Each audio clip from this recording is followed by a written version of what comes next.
je suis désolée, mais là, on parle d'un président de la République en fonction.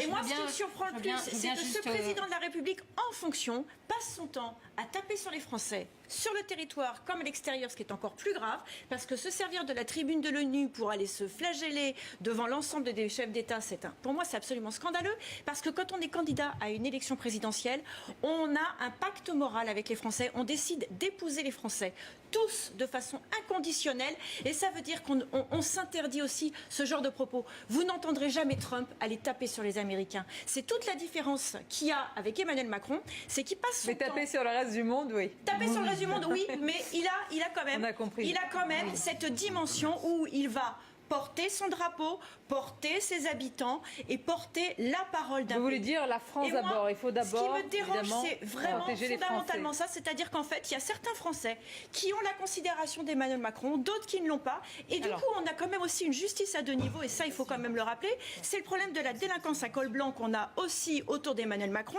avec les Ferrand, Nyssen, Salle, Kohler, par exemple, qui sont des individus qui ont tous des petites affaires en cours, et qui finalement, sont maintenus dans leurs fonctions et pour certains sont promus.